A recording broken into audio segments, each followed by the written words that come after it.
Hi, and welcome to another episode of Building Stuff with Randal. Today we are moving into objective-based projects. What objective-based project is it's one where instead of it being step by step by step, there are no right way or wrong way of doing a project so long as it works. So today, for these projects, rather than completely walk you through one, actually with this one I am going to walk you through one, but I'm not more going to be giving you general tips and kind of showing you how it should work so that way you can answer questions kids might have. But everyone's car is going to look different. Everyone's craft is going to have something special about it that makes it different from the other members, and that's what makes Objective 1 so cool. And it's also good for staff because instead of having to lead a session the whole time, you're actually able to be on the floor with the kids and answering questions and watching them get to do the leading. Objective-based crafts are the coolest because it's all about kid-centered learning. So today we're going to start with one that is a hybrid, though. It still has some paint by number part. It still has some objective part. It's the perfect segue if you're moving from paint by numbers crafts into objective-based crafts. But it's also good enough that if you just want to throw it in there on its own and run it by paint by numbers or run it just as an objective without any introduction to paint by numbers, it'll still work just fine. As always, we're going to start with materials.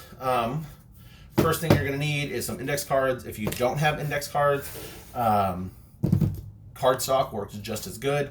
I like index cards though because they're already the right size. Again though, if you want to make this more of an objective one, cardstock would be the recommendation because then they can cut it to look however they want to.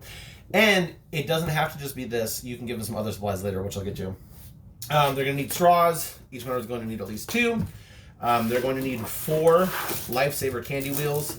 Now I bought myself the rainbow bag because I love the purple ones and I think I'm worth it. But if you want to discourage kids from eating it, I'd recommend buying the bag of mint kinds because no one likes mint candy. It's gross. They're going to need some tape. They're going to need something to act as the sail. You can use more cardstock. I like to give them tinfoil because tinfoil is easily be malleable, but it's very strong and catches the wind very well. And they're going to need a nice pair of scissors. Now, their objective today is to build a car from these materials, and you can also give them other materials, popsicle sticks, more straws, barbecue skewers, really anything.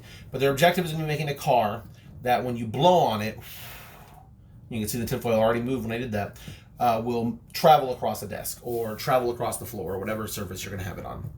Now, again, not a paint by numbers tracks, so I'm not going to go use step by step, but I am going to show you some key parts of how this works. The first and absolutely most important part, because it's the most challenging part, is the axles. Now, I've played with a variety of different ways of doing the axles over the years, and there's 2 big ones that I like the best. The first is the simplest. You take your straw, and because I don't like them, I'm going to cut off the bendy part of the straw. I like it to be nice and straight for the craft. You take your straw, and you take 2 Lifesavers, and what's really nice about these Lifesavers, I don't know, they designed it this way on purpose. I'd like to think that they did for us STEM crafters out there, is that the hole in the middle, where if this was a full, actual like pool Lifesaver, the person would go, is the perfect size for a straw to go through. So right here. Now, you put it through, you notice, hey, the wheel spins against that straw. And so this is the easiest way to do it. You would put your 2 wheels onto your straw. This serves as an axle. The tricky part of this, the part where the kids are going to struggle, is they then have to bend a part of the straw in. Let me get the tape first. They have to bend a part of this in, put a piece of tape to hold it in place without the Lifesavers coming off, and then do the same thing to the other side. What that does is it creates a barrier where the Lifesavers are not going to be able to slide off the straw anymore, and then your index or whatever you're going to use as your body would go right here in the middle, and the wheels are able to roll. This is nice and simple. There's another way where if you are doing this with older kids, which involves putting a barbecue skewer through a straw, taping this part to your index cards and attaching the wheels to the barbecue skewer, that actually makes it spin a little faster and smoother. Do not recommend doing this with younger kids. They will struggle with this one. They're already going to struggle with this.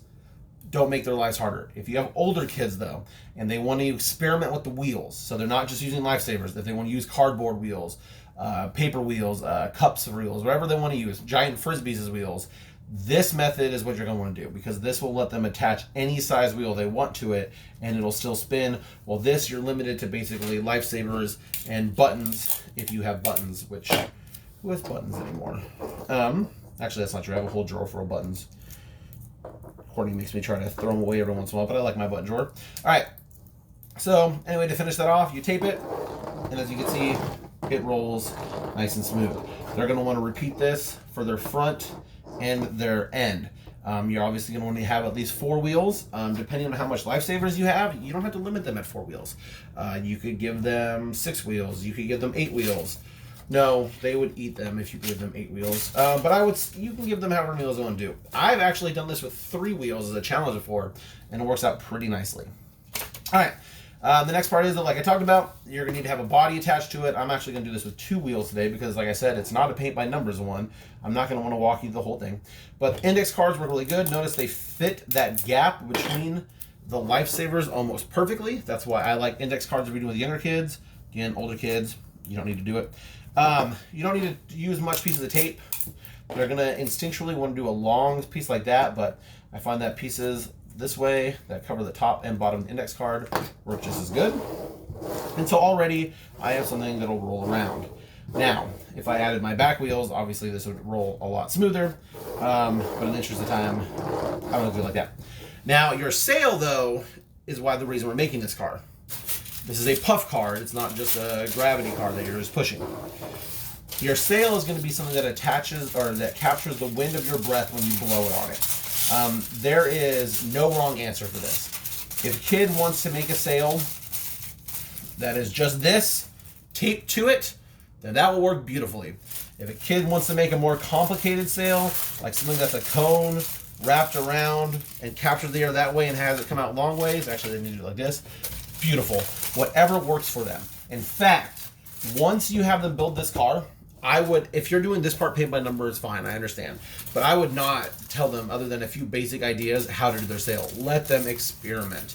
The things they do need to be aware of, though, that general tip thing, it needs to be firmly attached. If they put one piece of tape here and you blow on it and it rolls over like that, your car is not going to move. The energy is being lost. It's being transferred to the sail falling over.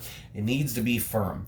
You can do that either by taping the front and the back, by reinforcing this with straws or popsicle sticks or whatever, by changing your design to make it a little more attached. Like that's that cone one I was talking about. Something like this too would work.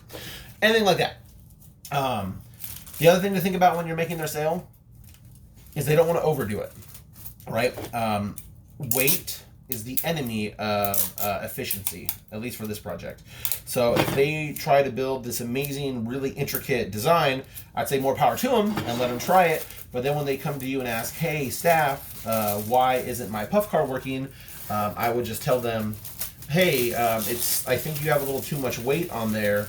It's not going to work. How about we try to take some of it off of it? And then they'll be like, oh my gosh, you're so smart. How did you get so smart? And you can tell them you were just born that way. For the purpose of this, I'm going to make what I like. It's my little cone capture. I just roll the tinfoil into a tube like that. It looks like ice cream cone. When you blow into it, it doesn't lose any air. It's extremely easy to attach to the car. You literally just stick it on there. Stick it like this. And you're just going to tape that down. Again, this only has 2 wheels on it, so it's not the most efficient design. With the kids, you would want to do your wheels in the back, obviously. And then, that's actually something I forgot to talk to you about. If you're doing this type of sail, you also want to attach it from this side too. You don't want it springing up like that, like you just saw, because again, that's transfer of energy you want going into here rather than it flopping, which loses energy. And now if we get low and we blow, the car should move. Well, mine spun a donut because it doesn't have its back wheels on it, but there you go. That is a puff car. They work extremely well. They'll work better if you put back wheels on it. I didn't, because like I said, we're trying to do this as more of a general tip guideline because this is an objective based. activity rather than a paint by numbers. All right, that was Puff Cars.